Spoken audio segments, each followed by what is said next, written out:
कालचन्द्रिका गुरुकरुणा स्पन्दिता गंगाजरी प्रवाहिका बोधामृत प्रसादिता सहनशील भूस्वरूप ज्ञान दिव्यदायका अग्निवायु सम्मिश्रित जीवनोद्धारका अग्निवायु सम्मिश्रित जीवनोद्धारका शरत्काल चंद्रिका गुरु करुणा स्पंदिता। తన ఇంటిని గురు నిలయంగా మార్చుకొని తన చివరి శ్వాస వరకు స్వామి సేవ చేసిన మాకాని వెంకట్రావు గారి గురించి, స్వామితో ఆయనకున్న అనుబంధాన్ని తెలుసుకుంటూ వస్తున్నాము.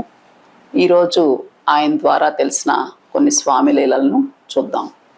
ఒకసారి ఒక్కెమ్మ స్వామి దగ్గరికి వెళ్ళాలని పెన్నా నది దాటుతూ ఉంటే పెన్నేమో ఉధృతంగా ఉంది, ఆమె మాత్రం ఆ ధ్యాసే లేదు. మామూలుగా మోకాటిలోతు నీళ్ళల్లో నడిచిపోయినట్టు ఆమె దాటి స్వామివారి దగ్గరికి చేరిపోయింది. కానీ వెనక వెళ్ళిన నారాయణ స్వామి మాత్రము గొంతులోతు నీటిలో అక్కడికి వెళ్ళి, స్వామి ఆమెకేమో మోకాటిలోతు నీళ్ళు వచ్చాయి, నాకేమో ఇంత ప్రమాదంగా నేను తప్పించుకొని వచ్చాను అని అంటే, ఒక్కెమ్మ ఒక్క పొద్దుందులయ్యా అని అన్నారని కూడా వెంకట్రావు గారు వివరించారు. ఒక్కెమ్మ తల్లి, ఆయమ్మకు ఒక్కెమ్మ తల్లి ఆ సేవకురాలుగా ఆ గుళ్ళంతా దద్దులు చేసి ఆమెకి లింగం ఎంచుకోను పోతుంటే మైమూలూరులో ముదుకూటి రామరెడ్డి గారిని వారు రమ్మా ఎందుకమ్మా అక్కడ వెంకటేశ్వరం ఉన్నాడు ఆ దగ్గరికి పోతామని తీసుకుపోయి, ఎంతమంది వచ్చినా కానీ అందరూ చెప్తున్నారు స్వామి గారు ఆమె చెప్పాలా కడ నా దగ్గరికి వచ్చి, అమ్మ ఒక వేటుకు నేను తప్పిపోతా అన్నారు. ఆనాటి నుంచి స్వామికి వస్తూ పోతుండింది. ఓసారి వాళ్ళ స్వగ్రామం పోవాలని చెప్పేసి స్వామివారిని అనుగడిగింది. పోయిరమ్మా, వచ్చేప్పుడు ఏరు వరదలుగా ఉంటాయి, ఎప్పుడు నీ చూపు నా తట్టు చూపించి ఒకే దృష్టి రామ్మ అని చెప్పినారు. అలాగే ఆ ఊరికి పోయింది, పంచుకొస్తుంది. ఆమెకి చూపు ఆవలు అవతల ఉన్న గురుదేవుల వైపు చూపు చూస్తుంది, పోతూ ఉంది.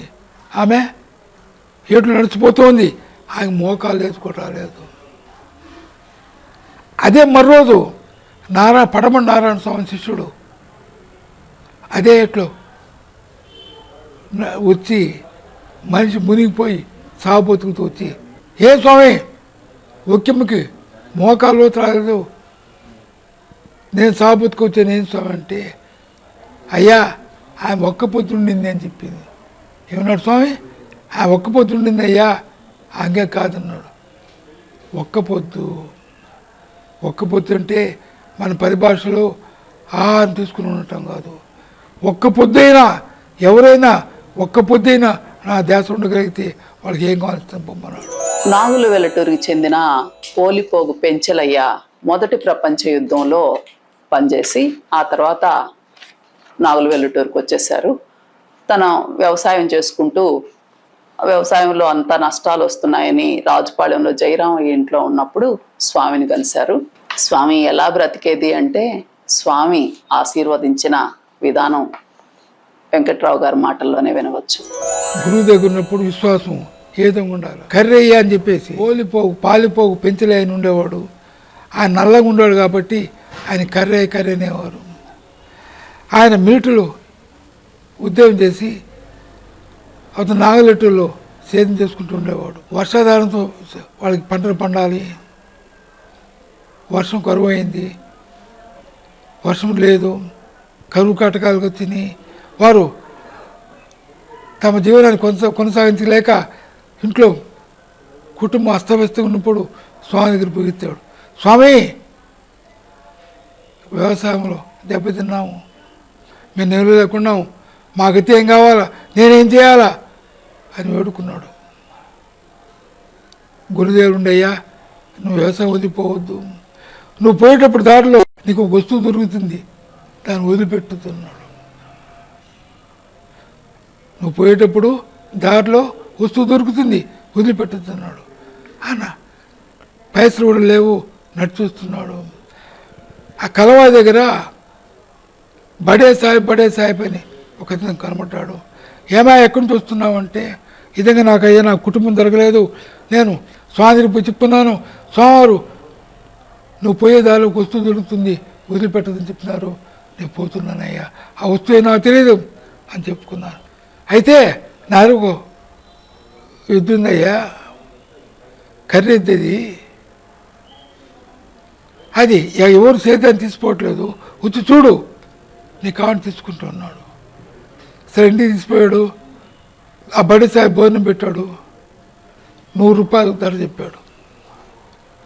10 రూపాయలు చేతుడు 10 రూపాయలు బయారా ఇచ్చినాడు, పోతున్నాడు. మరోజు పోయి ఊర్లో అందరికి చెప్పుకొని 100 రూపాయలు ఇచ్చేసి ఆ తోలుకుపోతున్నాడు. అందుకు ఆయన తోలుకుపోయే దారిలో ఒక దగ్గర ఎండగా ఉండింది, ఓ చెట్టు కట్టేసి పండుకున్నాడు. కొందరు కోటిదూరు వ్యాపారస్తులు వచ్చి, ఏమా మాకు ఇస్తావా, 1200 ఇస్తాను అని అడిగారు. ఎంత 100 రూపాయలు కొన్ని వస్తువుని 1200 ఇస్తాను అడిగారు. అబ్బా నేనేనయ్యా, మా స్వామి చెప్పాడు వదిలిపెట్టద్దని. మళ్ళీ అక్కడి నుంచి నేరుగా చింతలాత్మకోరు నాగరెడ్డి దగ్గరికి వచ్చాడు. ఆడ నిలబడి ఉంటే వేరే కోటిదూరు వచ్చి, అయ్యా 5,000 ఇస్తాము ఇవ్వమన్నారు. నేను ఇవ్వనన్నాడు. పోయినాడు. దానికి మూపిన పెద్ద మోపు గడ్డి ఉంది, ఇంట్లో కట్టేసి మా స్వామికి పోయాడు. స్వామి అది మూపిన గడ్డి ఉంది, ఎట్ట పోవాలి స్వామి అని. అయ్యా నాగపాము కుసుమ అరటి డొప్ప పశువుల నూరి కట్టమన్నాడు. అదే కట్టాడు, తెగిపోయింది. సేద్యం చేస్తున్నాడు. స్వామి అయ్యా అది ఎక్కడ కాలు పెడితే అది పింజాలు వెళ్తుంది వ్యవసాయం అన్నాడు. ఏమి లేనాడు. మళ్ళీ 5 ఎకరాల పొలం కొన్నాడు. తర్వాత నెల్లూరు కాపులు ఉంటున్నాడు. ఇక్కడ మనం గమనించాల్సి ఏంటంటే, చాలా పేద స్థితిలో ఉండి ఏమి లేనాడు కూడా 100 రూపాయలు కొన్నాడు, 5,000 రూపాయలు ఇస్తానంటే దానికి ఆశపడక గురువాజ్ఞని శిరోధార్యంగా నడిచాడు కాబట్టి అతని జీవనం సాపుకు గడిచిపోతున్నది. అందుకే గురునామే మహామంత్రం, గురుదేవుల ఆశీస్సులే, గురుదేవుల ఆజ్ఞే శిరోధార్యము. కాబట్టి ఎవరు గురువు యొక్క ఆజ్ఞను శిరవహిస్తారో వాళ్ళకి ఎప్పుడు కూడా భూత వర్తమానం బాగుంటుందని ఇది తెలియజేస్తున్నాను నాయన. ఏది ఏమైనా మనిషిగా పుట్టడం, జీవించటం కాదు, పరమార్థం వైపు సాగటం, గురుకృపకు దాని యొక్క రుచి తెలుసుకుని అలా జీవితాన్ని ఖర్చు పెట్టేసి అలాగే అందులో లయించిపోవటం అనేది చాలా మహత్తరం, బృహత్తరం, అరుదైన విషయం. ఏ నాటికైనా ఇటువంటివి భారతదేశంలో మాత్రమే జరగగలవేమో. అది గురునిలయం అని చెప్పుకున్నారు ఆయన. స్వామి ఎన్నోసార్లు వచ్చి అక్కడ గుండం వేశారు. అని ఎక్కడ గుండం వేశారు? మాకని వెంకట్రావు ఇంట్లోనే కాదు, వెంకట్రావు గారి ఇల్లే నెల్లూరులో ఉంది, నెల్లూరులో మూలపేటలో ఉంది. అంటే వెంకట్రావు గారి ఇంటిలోని స్వామి గుండము మూలపేటను. మరి మూలపేట ఎక్కడ ఉందండి? నెల్లూరులో ఉంది. నెల్లూరు ఎక్కడుందండి? అది ఒక జిల్లా కేంద్రం అండి, తూర్పు సముద్ర తీరంలో ఉంది. అది ఎక్కడుందండి బాబు? ఆంధ్రప్రదేశ్ ఎక్కడుందండి? ఇండియాలో. సో మొత్తం ఇండియా అంతా కూడా ఆయన వెలిగించిన గుండంతో సముజ్వలమైనటువంటి అనుగ్రహ పాత్రమైన ఆ స్థలం నెల్లూరులోనే ఉంది. దాని పేరే గురునిలయం. ఒక మనిషి యొక్క ఔదార్యానికి అది గొప్ప చిహ్నం అన్నమాట. ఈ ప్రాంతం నుంచి స్వామి ప్రభ ప్రపంచమంతా విస్తరించింది కనుక నెల్లూరు ధన్యమైంది. ఎందుకని? స్వామి యొక్క పాదస్పర్శతో పవిత్రమైంది, శ్వాస స్పర్శతో పవిత్రమైంది, దేహధాతువుల సమ్మిశ్రితంతో పవిత్రమైంది. ఆసేతు సీతాచల పర్యంతం భారత భూమిలో ఉద్భవించిన మహామునుల కోవలో పేర్కొనదగిన మహనీయమూర్తి అయిన స్వామి యొక్క అనుగ్రహాశిస్సులతో పరమపావనం పవిత్రమైనటువంటి నెల్లూరు నుంచి లోకానికంతటికి అందిన గొప్ప వెలుగు దివ్వే వెంకయ్య స్వామి అయితే, ఆయనతోనే జన జీవితాన్ని ముడిపెట్టుకున్న మన వెంకట్రావు గారు లాంటి వారు ఎప్పటికీ చిరస్మరణీయులు. కాబట్టి తన జీవితాన్ని ధన్యం చేసుకోవటం అనేది ఇట్లా ఉంటుంది.